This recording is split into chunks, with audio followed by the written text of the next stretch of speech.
I think you said 27. Welcome to Stories of the Soul radio show. Today is September the 26th, 2021. Today, the 49ers is going to beat the Green Bay Packers. Woo, go Niners! Oh boy, we have a good show for you today. I'm so excited. We're going to be talking about colorism, and we're going to be addressing and talking about colorism as it relates to interracial marriage and the history behind it. We're also going to be addressing it from a sibling's perspective and societal bias. I have in studio today two special guests. Um, they have been here before, so I want to welcome back Minister Timothy Webster, and I want to welcome back Miss Clarissa. And I'm not going to say her last name because I messed it up terribly last time, so I'll let her say her last name. Welcome, welcome, you guys. Thank you for coming back. Thank you for being part of my show. I wanted to address colorism because it's near dear to my heart. My earliest memory of colorism was when I was in middle school. I went to Pelton Middle School out of San Francisco, California. And I remember being traumatized by a lot of the men, well, the young boys and the teachers, because they treated the light skinned girls better than the darker skinned girls. And although I'm not dark, there's different shades. I just was a darker shade, and they treated them, different. And from that, I developed my own bias, right? I felt like, well, why do they get special treatment? And it's ironic because one of my school friends, she actually was light skinned. Her mother was white and her dad was black. But me and her was really good friends. So it wasn't so much of a dislike. It's just that they got preferential treatment. And then I also had bias towards people who married outside the race. So we're going to address that.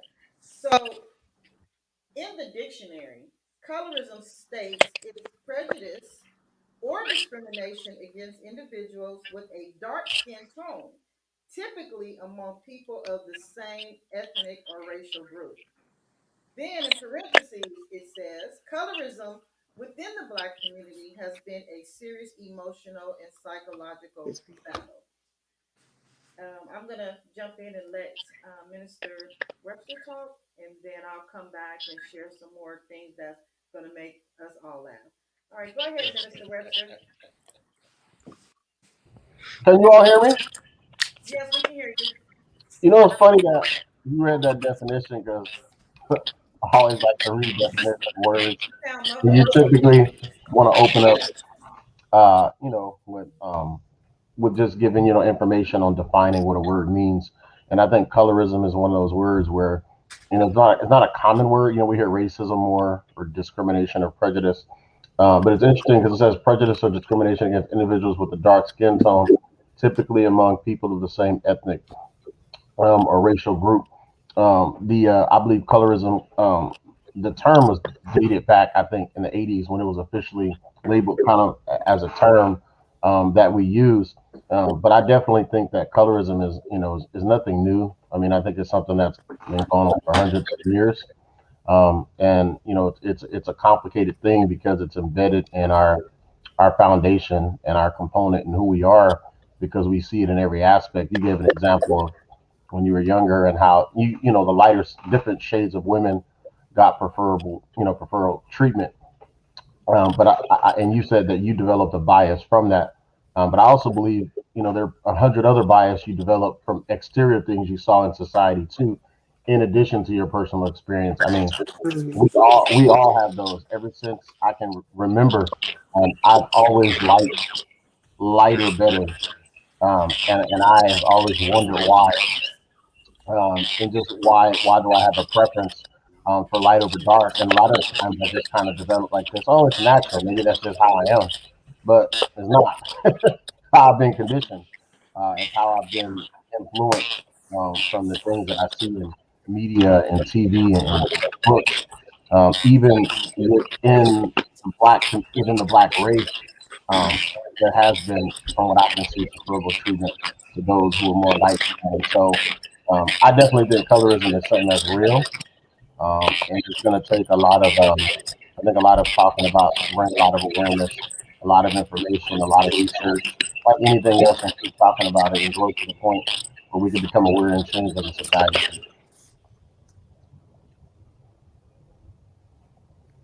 Yes, I totally agree with that. Can you guys hear me okay? Yes. Yeah, I can Okay. hear I hope that they can hear you good, Tim, because you was sounding a little muffled to me and it was hard for me to kind of hear exactly what you said. But I will say that I remember when you were younger and even as a teenager, people would often say to me, they would ask me if you were all black. And I didn't understand why they was asking me that. I'm like, well, why are you asking me that question? I'm like, yeah, his daddy black is whatever, you know. And the ironic thing is, because of my ignorance, when I got pregnant with you, I prayed every single day that you would be light skinned. Now, I know somebody might not believe me, but that is the honest God's truth. I sure did, you know. And it was just because, like I said, people who were light skinned, from my perspective, got peripheral treatment. The boys, they gave a lot of the light skinned girls or mixed girls a lot of attention. So I didn't understand. It wasn't their fault, you know, they didn't ask to be born, you know. And I think I would, the reason, the purpose I did this show is just kind of educate people, because even as an adult, you still see it today. You know, when I graduated from high school, I was the salutatorian of my class. And in actuality, I should have been a valedictorian. And it is my honest belief that I wasn't picked is because the young lady who they picked to be the valedictorian was light skinned. You know, she was mixed. And the reason why I say that is because I had a higher GPA than she did, you know, but hey, you know, what can you do? And that's just a couple of instances that, you know, I can talk about, you know. So Tim, I have a question. You are in an interrelational marriage. You know, your wife is Hispanic. Have you received any bias from that? Have you gotten any questions or kind of dirty looks when you and your wife have been out, either in the past or, you know, current? Honestly, I can say being in the Bay Area, um, not so much in public. Some of the most probably bothering some things I've experienced have been internal within the family. Um, and it can be things in certain comments, right? People make a comment, perhaps quote unquote playful. Um, but there's been hints because my wife is not black. And so, you know, Hmm. without saying names, right, or people, right? But it's just, I would say my closer inner circle, I've heard things from, right? Now, I'm sure there's people out on the outside has made comments or they've said things, but nobody's, we're in the Bay Area, it's not nothing to just walk up to you and say something. I haven't experienced that, but I have experienced some, some comments, if you will, from my family members.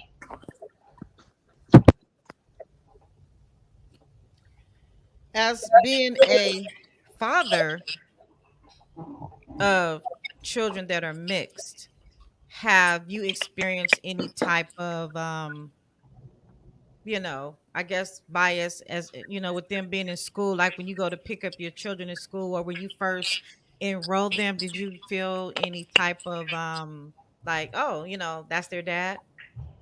You know, that's a that's a really complicated question because I can't give like a definitive yes or no. All I can tell you is what I feel, right? And what I feel can't be verified with facts, but our feelings are there for a reason, right? Just things such as like I go up to the school and I'm asking for some tissue, and they're like, "Well, who are you? What's your kid's name? Like I'm the only black dad up here. You don't know who I am. Yeah, I've come up here many times, like stuff like that, or certain interactions with parents. it doesn't feel authentic or like they want to engage, right?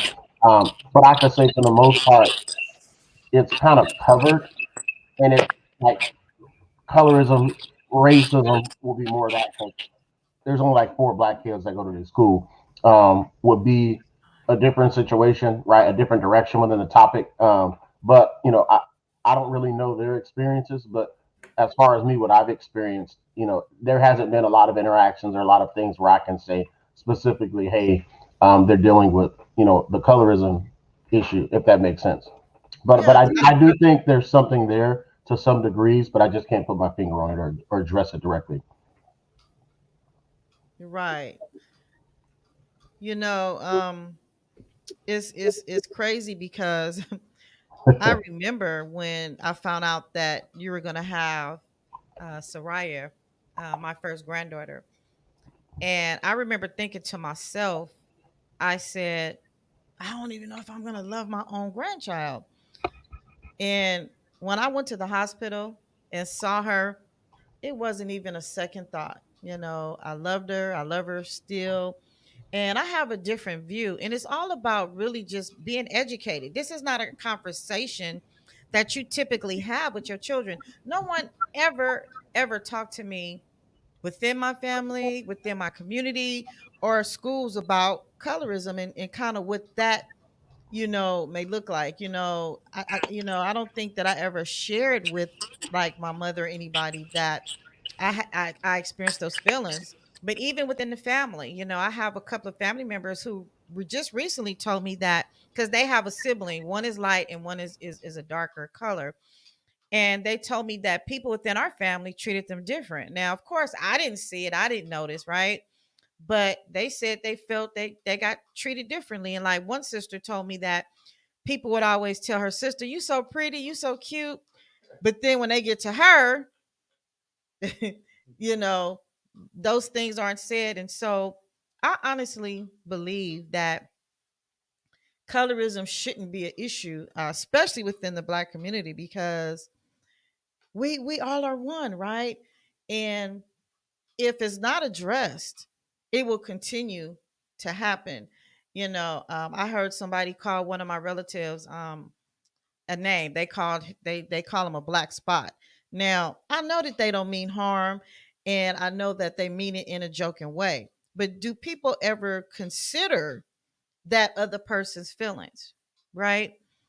And I'm just happy today that I'm no longer ignorant to color. I don't, I'm gonna be honest. I don't even see color. It doesn't matter to me if you light, if you dark, but I did think that that was funny when I was pregnant with you. And the ironic thing is, Timmy, you came out light. And it wouldn't have mattered if you was light or dark. I still would have loved you the same. And I'm sure there's other people who've had biases within their own family. And in a couple of minutes, I'm gonna let Clarissa chime in and kind of talk about that. There was one more question I wanted to ask you Can I, before I let Clarissa can I come ask you in. a question on something you just said? What you say? Can I ask you a question on something you just said? Yes. Um, Lord have mercy, I just forgot what you just said. I had two questions. You had talked about um, you would you would love them. You said something earlier about the grandkids, about my children, and you said you You about didn't. the grandkids? You said that you didn't know. This was my first question. I forgot the second one. You said that you didn't know if you were going to love them, and I would ask you, do you know why? And I'm only saying that because I think she'll be 12 in January. This was just 12 years ago, right? And so I'm kind of, tagging it to if this was 12 years ago, meaning you was an adult for some time, and we were talking about just kind of bringing awareness to it. Why did you even feel that way, being my mom, having your children, Yeah, me? sure. Well, number one, you married a Latino woman. Mhm. And not that it matters. I feel like who you love is who you love. I was surprised. I thought you would have married somebody that was of your same race. And for me, I support you, my children, to the best of my ability. You love who you love.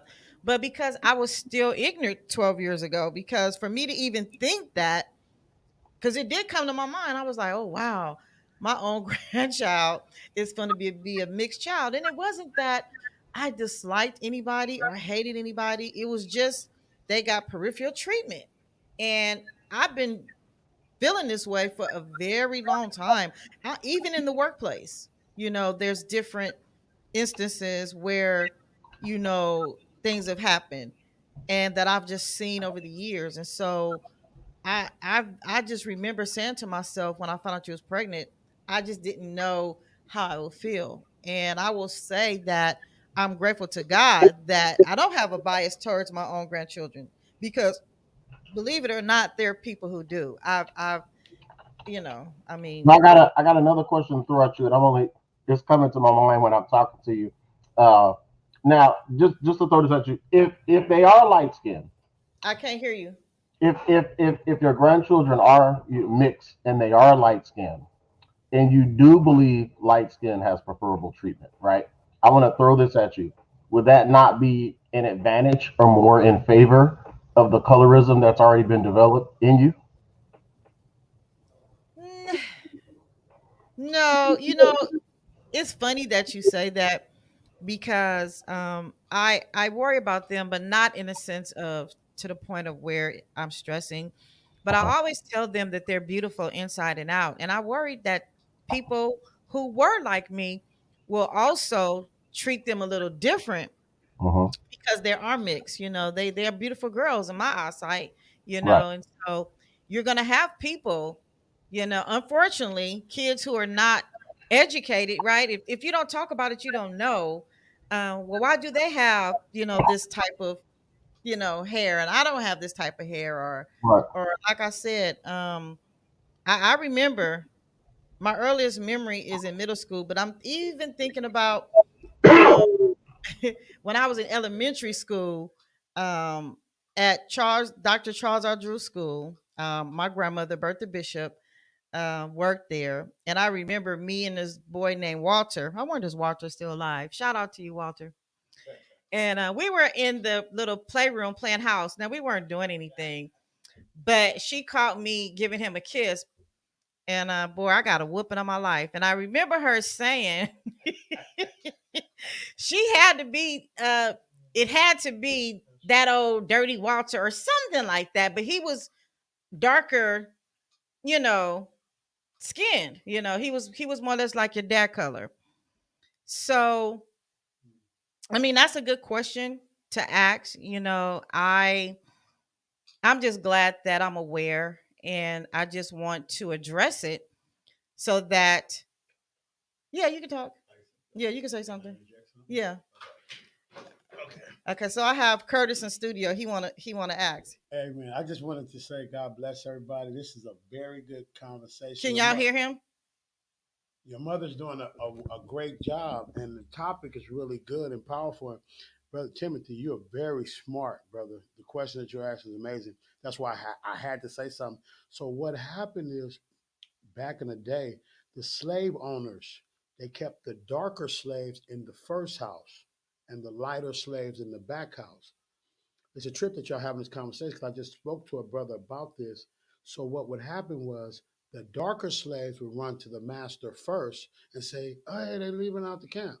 So it's always been confusion between the darker um, African Americans and the lighter African Americans. That's why I'm glad your mother is having this show because she's talking about the soul. This is some stuff that is deep. It's really deep. So I just wanted to interject on that so you guys know it's this been going on so long. Hey man, that's all. I just wanted to touch. I don't want to take the show, but that was y'all doing very good. Amen. Thank you for that. I appreciate that. So I'm going to switch it over to Miss Clarissa. Welcome. Thank you for being here. Can you hear me okay? Yes, I can. Thank you, and I apologize for I'm having multiple technical difficulties here this morning. It is we're rolling with it though. Thank you so much for having me on the show again. I'm really excited to be here this morning. So, I wanted to talk to you. So, you have siblings, is that correct? I do actually. I have a lot of siblings. So I have and we don't get into the half whole whatever, but just for, clarity, I have a brother and a sister. I'm the oldest, and the second child of my age out of 8 children altogether. So I have a brother and a sister from both parent. We share two biological parents. So one younger brother, one younger sister, and then I have three stepsisters. Two of those stepsisters are biracial. They are mixed with Caucasian, Black, and one stepsister who is all white. Their mother is white. And then I have a brother and a sister who we share the same father and have a different mother who is white. Okay. Well, my So question for this is you. this is a real, let me tell I could do this all day. I really could. Well, And then good. I had talked to you before. My son is biracial. My son is half white. Let's talk about it. Let's talk about some of the experiences you've had, you know, growing up in a I was about to say interracial, but with your current situation and with your son, let's whatever you want to talk about. We here for it. Sure. I mean, first of all, I just want to say I appreciate the conversation. I think a lot of folks in our community don't even want to broach it, right? Because we want to be unified as a people, and we want to, and I think it's unhealthy for us to pretend like these tensions don't exist, right? So this is deeply healing, sister, and I think you are doing, you and Brother Webster are doing very well. Excuse me, the type is tiny. I'm on a phone. It's about to die, y'all. So if I get cut off, I will be right back. But we're gonna keep going because this is such an important conversation. So, you know, this my where to even begin? I mean, I want to start by saying, by not elevating these tensions, we harm everybody. And there's very, in my history, clear harm to me due to colorism. But the way that I just want to talk a little bit about really quickly, the way that I think about colorism is actually, we have to, it's a place where we're attacking each other as a result of white supremacy. You know what I mean? We're attacking. And I really appreciate Curtis coming in, Brother Curtis coming in and talking about, it's the roots of slavery, because, when you think about, and your story about, not getting valedictorian, the darker our skin was, the more we were supposed to be put in the field. We're seen as lazy because that is a way to get us to work for free and exploit our labor. We were seen as stupid because it was illegal for us to read. I mean, all of this is about basically how these are all leftover from chattel slavery. And I think we can't even address, it's colorism is one arm, right, of white supremacy that's been used to both separate us as a people, and also gloss over the fact that Black women were systematically raped and bred, right, for that labor. That is a part of, not to, I mean, it really, really is a part of it. And so, that, so we've been, sort of internalized that this proximity to whiteness means intelligence, it means affluence, it means privilege. And to, who wouldn't want that for themselves, to protect themselves? Because being Black means being unsafe in this Mhm. country to this day. It is all, being dark skinned means unsafe to this day, and or has meant being unsafe. And so, and I definitely have internalized some of that myself. My family is from Moss Point, Mississippi, and well, my grandfather's side, but that was the side most prominent in my life. I was raised by my grandparents for a large majority of my childhood. My grandparents, aunties, and uncles definitely come from a family that was, part of a community. Our neighborhood was Black. Black working class neighborhood. And I just want to be very clear, you know, we the whole neighborhood came from the same city in the South, the same town. So it was an insular community. And and even with that, we weren't even allowed to have white dolls. We couldn't, if there was a such thing as black cartoons in the 80s, we would have just watched that. We wouldn't have, you couldn't even talk to my grandparents about anything white. You know what I mean?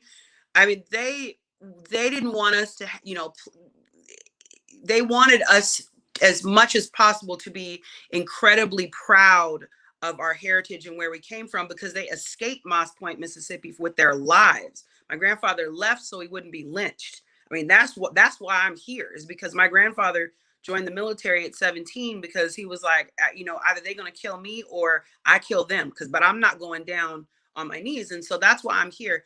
And even with that, even with all that pride, even with all that history, even with all of that, you know, sense of we have to advance as a people, my grandfather was telling me, listen, you have to put castor oil on your hair so that it grows and it'll straighten out, right?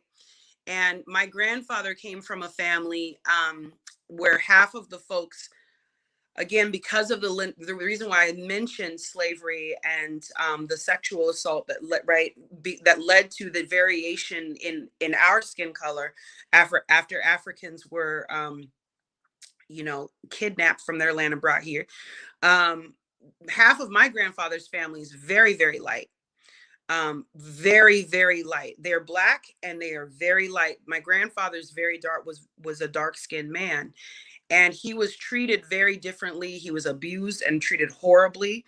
Um, and he talked about this, and though he loved all of us, you know, my little sister, like I said, there's three of us. Most of us have my skin tone or darker or maybe slightly lighter. My little sister, who we have the same mother and father, she is light skinned. And when she, I mean, you know, and she was, I wouldn't say she was favored, but she definitely, there was an aspect of, there was definitely differential treatment in terms of, you know, not just the way that I looked and the way that she looked, you know. And I gotta say, I felt very loved from my grandparents, very loved.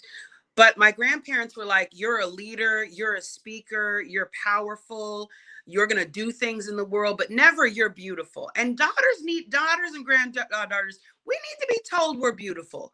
We need to be cherished and loved. We deserve, right, to be seen as precious. But I was the tough one. I'm tough. I will tell you about yourself. I'm the one who, when something needed to be done in the family, even whether it was age appropriate or not, I was called on to do it. I was seen as the practical one. I was seen as the grounded one. And my sister was allowed to be a child. Part of it was because she's the baby, right? She's a younger one. And part of it is because, you know, there is this view of the closer you are to whiteness, the more feminine, right? The more feminine and more fragile or precious. And that was to her detriment too. I also want to say she suffered from that too, because she wants to be seen as taken seriously and as a whole person, and not the color of her of her skin, excuse me, not the color of her skin. And so there's resentments that happen in families when you're treated differently. You know, I'm like, wait a minute, I want pink dresses. I don't want to be seen as someone who just, I'm here as everybody else's servant, which is how I felt growing up. I felt like, as a darker skinned daughter, I'm here to do the work, not Can be loved on. I Okay, ask you a sorry. question, Trisha?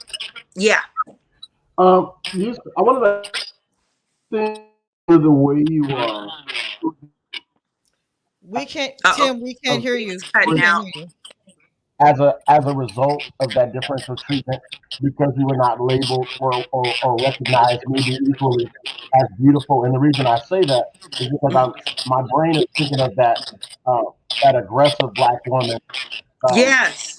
that is that way by result of hurt, but also you're stronger in all those other areas that's not tagged to beauty because you have to, and that's because that's what's being fueled. Oh, you're the strong one. You're the mature. You keep your family together. It's like, and you're like, well, I know all that, but I'm beautiful too, right?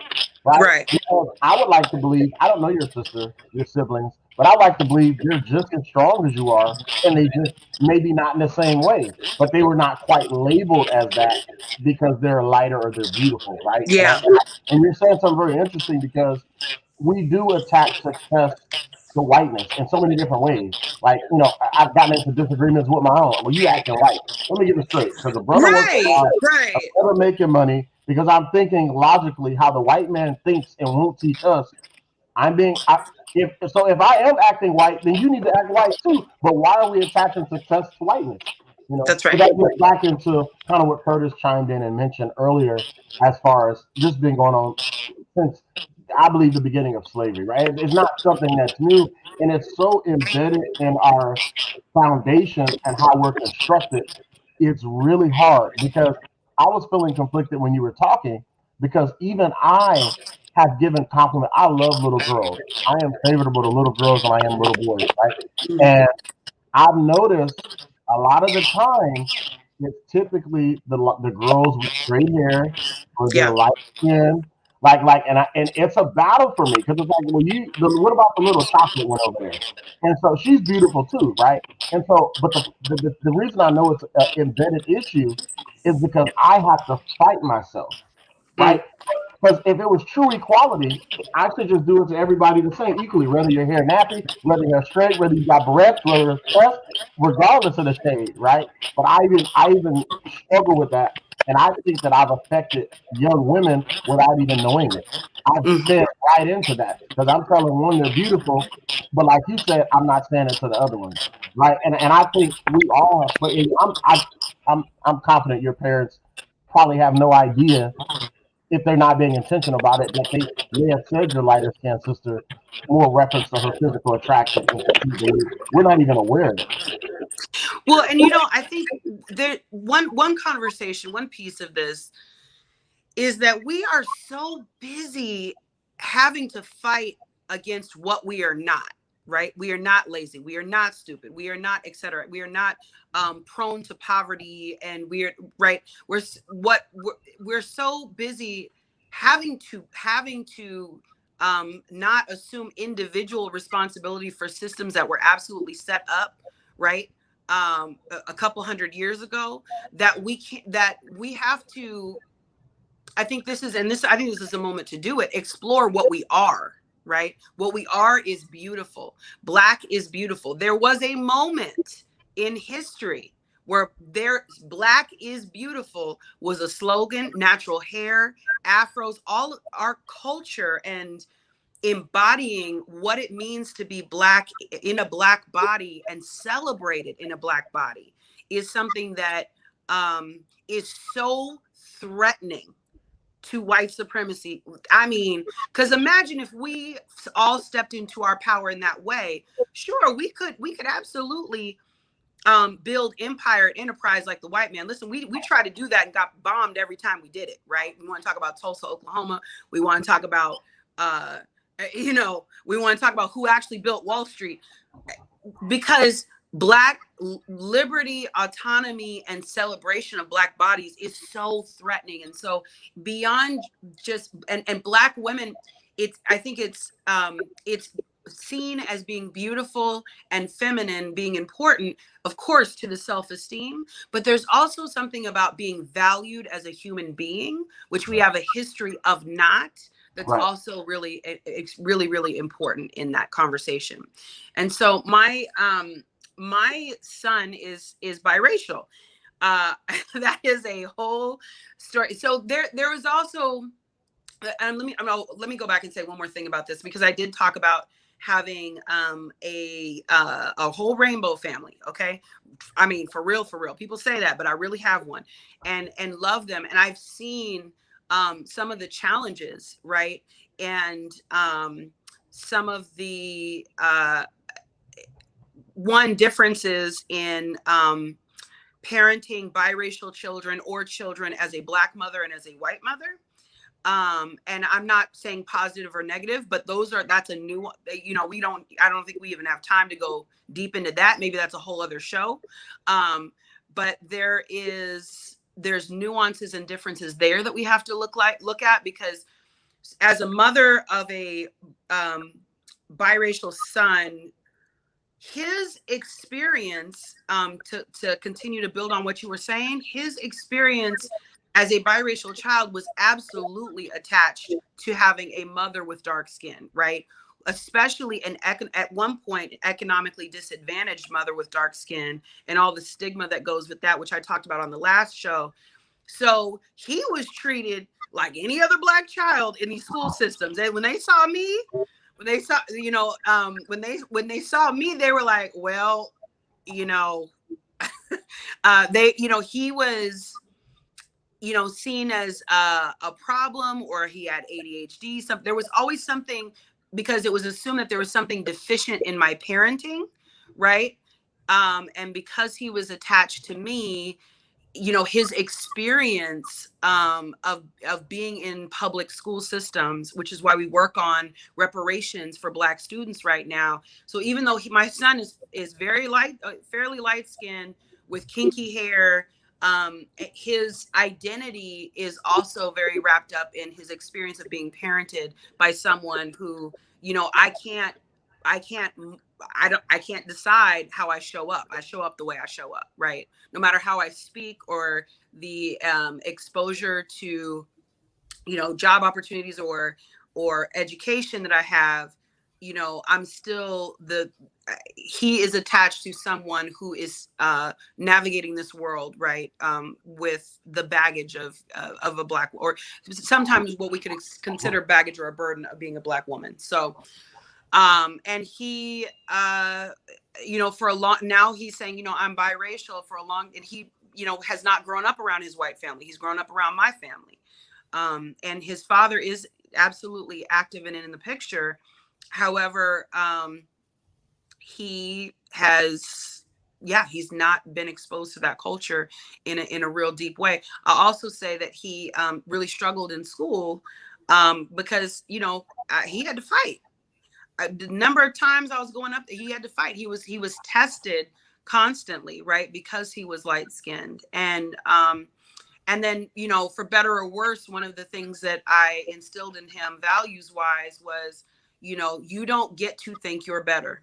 You just don't, right? There are going to be privileges that you have because of systems that exist. There's space that you don't get to take up. There's people you don't get to speak for, even though you're part of the culture. You just will be given specific privileges on the basis of your skin. And you have to Melissa, be can aware I of can that I so that ask you you a don't harm question? other folks. Yeah, please.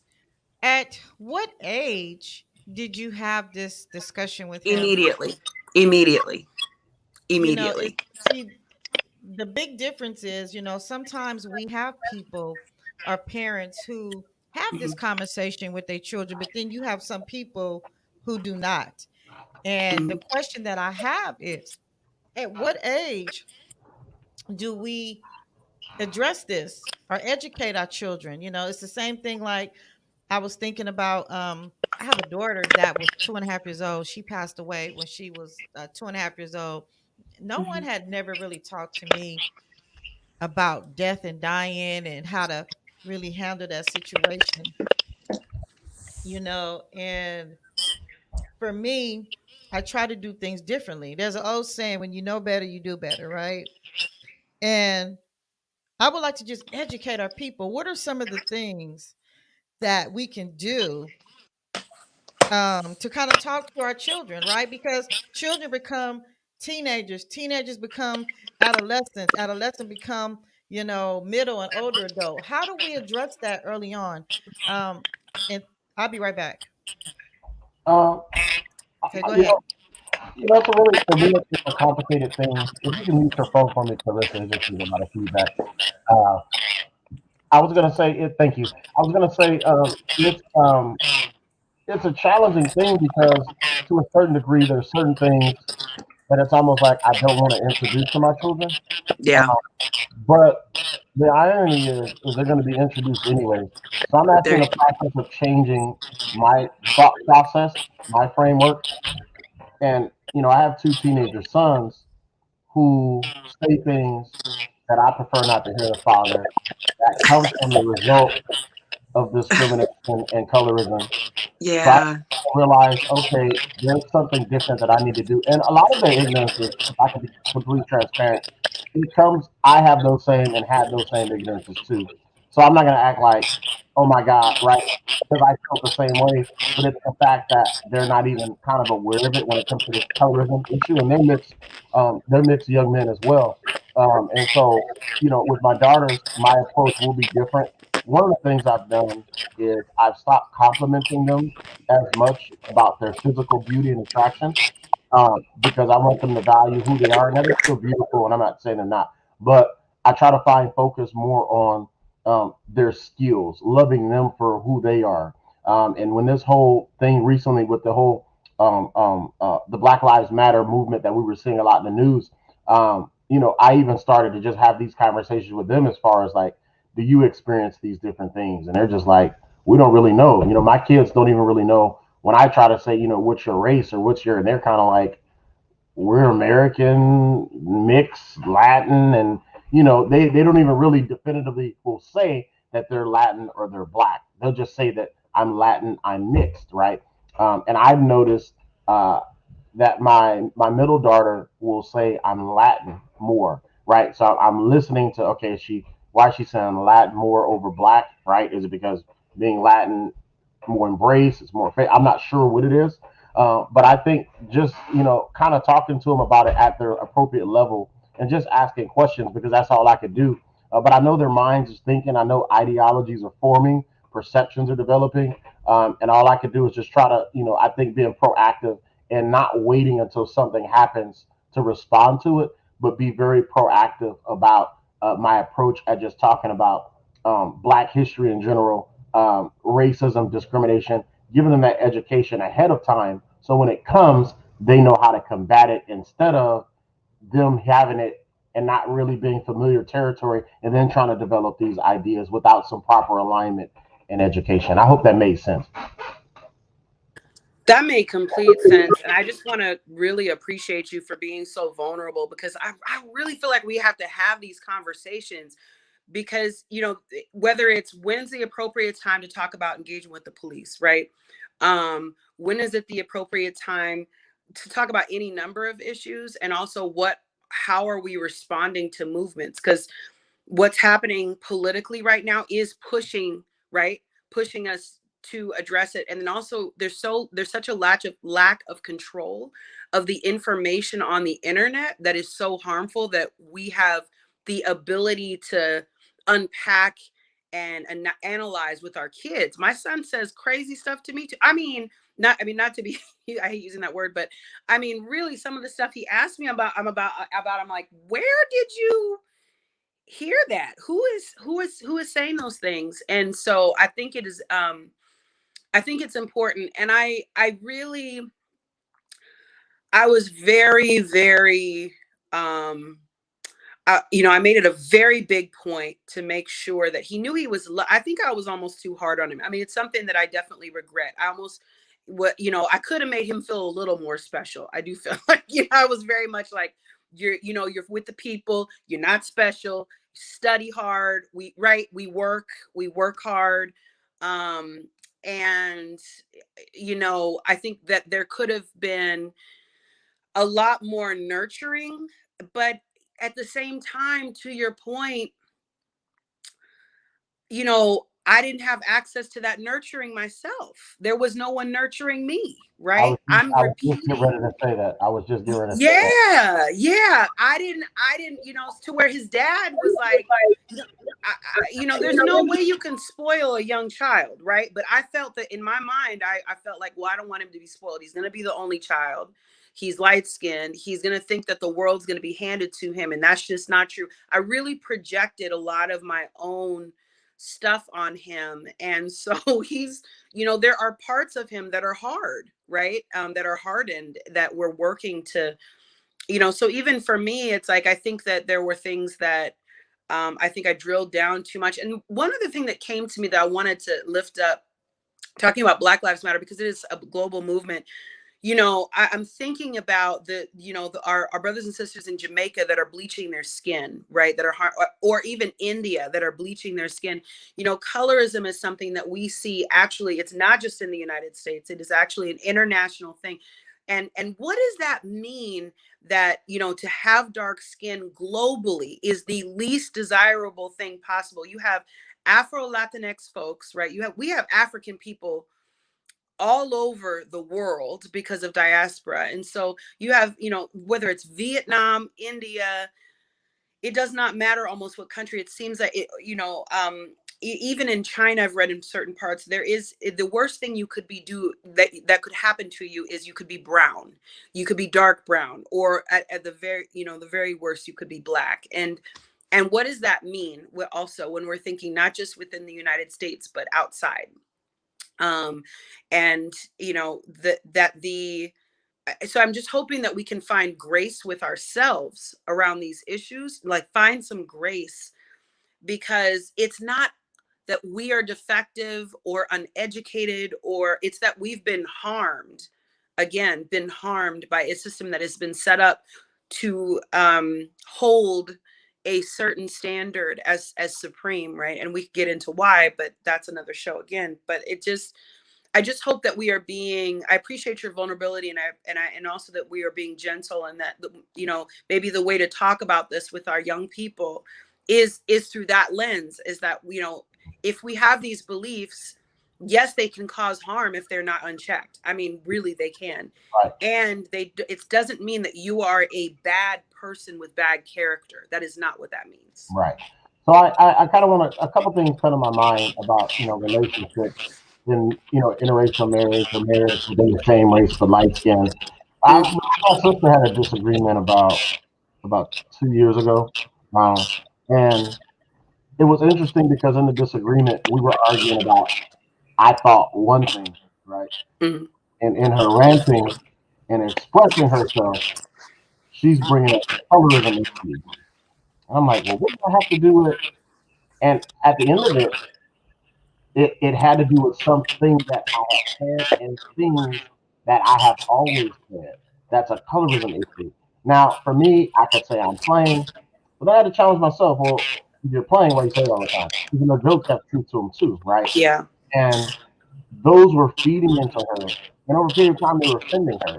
And there's different things that she can see within the family that, even though I don't think it was the right time in the context we were arguing, but I had to really reckon with the things she said. And a lot of the stuff that she said were facts. They were true, right? Regardless if I wanted to deal with them or not. I didn't create the issues, but I'm making it worse. And I think segueing into me wanting to comment on why I think, especially for the black woman, is such a challenge, is because these ignorances, um, they can be reinforced, but they also can appear more worse when we look at history and society, right? And Mm, I typed up, Martin Luther King, Malcolm X, Jesse Jackson, Al Sharpton, Minister Farrakhan. Obama is probably the only exception. But both my pastors and all the influence people and the seemingly successful black men that we can say are successful, their wives or a shade like me or lighter. yes. So there also is that perspective of, it's even validated in who we decide to marry, Hmm. because it's the prominent black man. When I say prominent, I believe everybody's important, but I'm talking about that plateau where there's a financial success, or there's publicity, or there's popularity in different fields. A lot of my own men are married to light skinned women, and they're not just light skinned men, they're chocolate men, they're middle chocolate, caramel, whatever you want to call them. Their wives are light skinned. And a lot of women will look at that and say, I'll hear these in arguments all the time. They'll say, look, y'all dating so and so dating white women, so and so dating. And as much as I would like to be like, well, that's just who we love, who we fell in love with, right? I would like to say that. But there is some truth in that when you look at statistics. It's not magic that is that way. It ties back into the fact that we have been programmed, we've Hmm. been wired, we've been conditioned this way. My mother remembers my little sisters were fighting over the women who passed. She was fighting over a Barbie doll with my sister, who's now 28. And Hmm. guess what? They were fighting over the white Barbie doll. The We cute weren't white allowed to have doll, white Barbies. the white Barbie dolls was the black ones was on the ground. They was idle. They wouldn't even get no action. It was idle. We're not Oh, even talking see, about life. We talking about the action figures. The black action figures wasn't even getting no play. They was fighting over the white doll. And so it's this thing where it's like it's a lot yeah. of our conditioning. It's really hard. And so when we look at that, I think that also affects the black woman. Let's be honest. Most people we come in contact, we all deal with insecurities. Right? I interact with women a lot. You don't have to be black. We all deal with insecurities. So I have a different positioning now as to why a lot of black women feel with not only dealing with regular everyday insecurities, they're also fighting for their own identity and value because it's not being fed into by society and to a degree not even by the black man. So again, Well, I see that. they're fight. Honestly, black women are fighting for our lives. We are fighting for our lives. I mean, like, just to be very clear, we had talked about that a little bit. I mean, black women, every single health outcome, your mother and I had discussed this. You name it.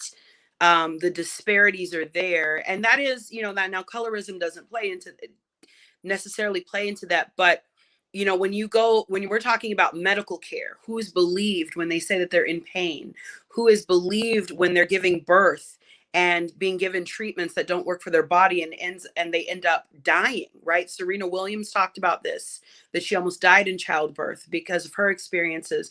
Additionally, one of the things that a lot of folks said they loved about Obama was Michelle, right?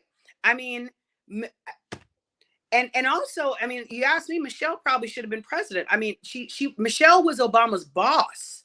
Okay, let's not forget that Michelle was Obama's. She Like hired him, most women are, huh? most good wives are. Listen, I mean, she's a lawyer who hired him in a law firm. She got him into his field, right?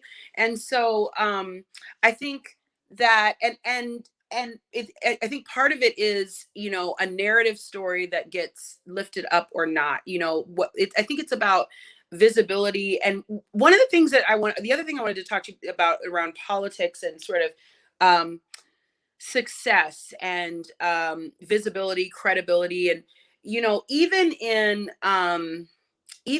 the Black Panther Party, right, which began in Oakland.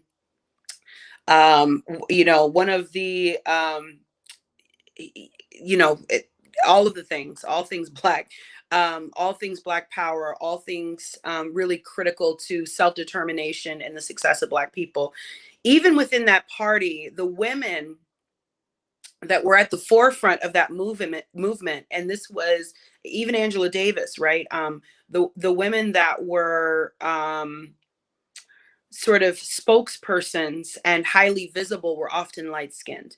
And it is something that I think we talk about in our social justice movements on the periphery, but hasn't. I think that it's a conversation for further exploration. Does that take away from the contributions that this woman has made to justice reform? No. This isn't a critique of her. But it has been documented and noted that there are parts of our political movements, even the more radical ones, the more pro-black ones, radical ones, that exist outside of some of the more traditional institutions in the black community, where you do see rampant colorism. And if I can be a little bit, I will name the church. That is a place where that does happen as well, as an institution, or our education institutions, sororities, our fraternal institutions.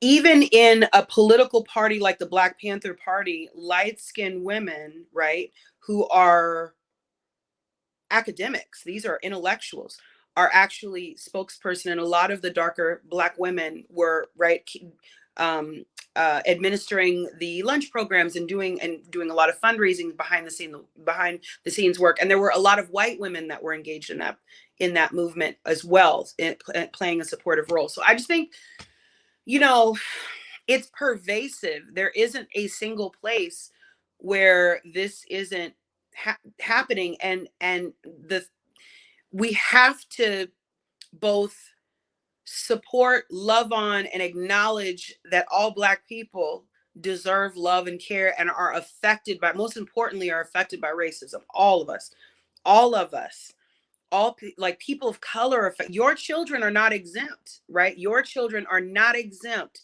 from what, white supremacy does. However, or how it operates. However, it has to, the stories have to be visible. The stories of Black women that are not only darker skinned, but we could get even deeper in talking about being phenotypically African. I have a wide nose. You know what I'm saying? I have big lips. I have a wide nose. And even we have people trying to contour their nose away right now. You know what I mean? Trying to change the way that they look, when the way that they look is in the image of the original human being. You know what I mean? Like this, Creator, you know right? what I'm saying? This is Yeah. what all of society comes from. It is this. I have a I have a You question for know, you. Go ahead, I Mom. I I want to jump in and Mhm. say that I was sitting here the entire time just thinking about that. Mhm. When did we become, what I actually thought about, to be honest, was Michael Jackson. And Oh, yeah. although now I'm a huge fan of his.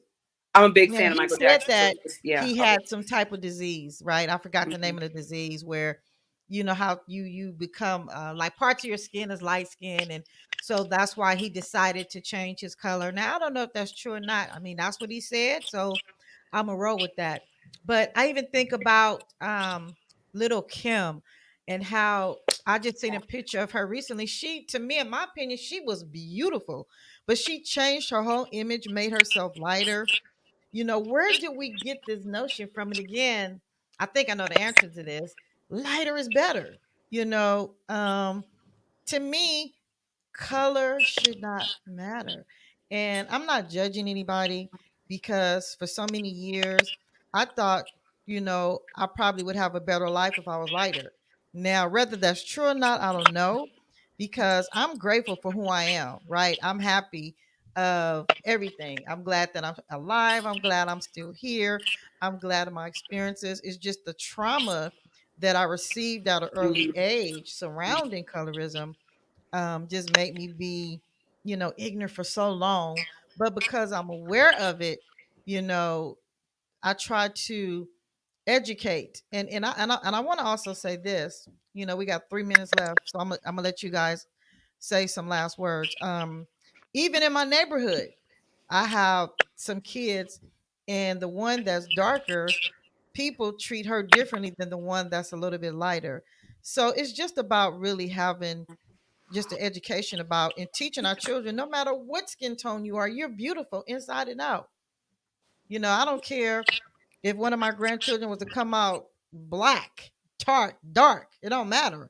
I'm gonna love that kid, and I want to make sure we instill in them that we love them. But I'm gonna go ahead and let you guys say some last words. But thank each one of you for being back on the show. Please come back.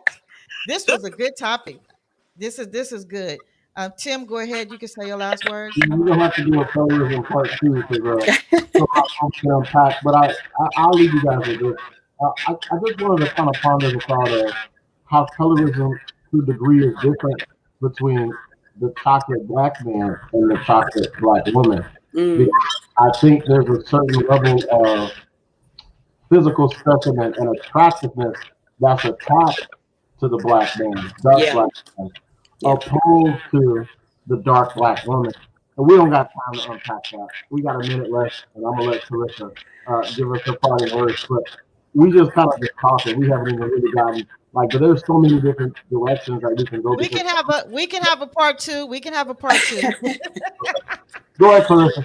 So I just really appreciate the conversation. I did not know which way this was going to go, and this, I think it was a really wonderful morning spent with you all. And I want to definitely just leave with saying, we have to think about how we're loving our families, and educating ourselves, and really thinking about the history, and also attacking systems, not each other.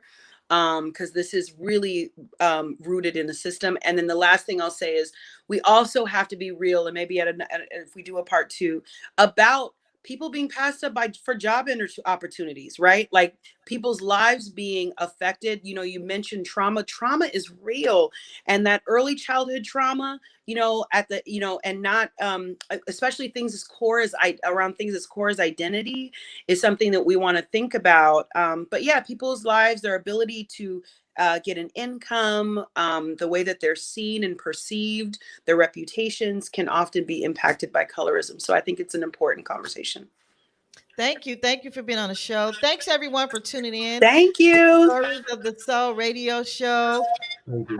You want to be a guest on my show, you can always email me at believeradioyolanda@gmail.com. Thank you. Until next week. Enjoy.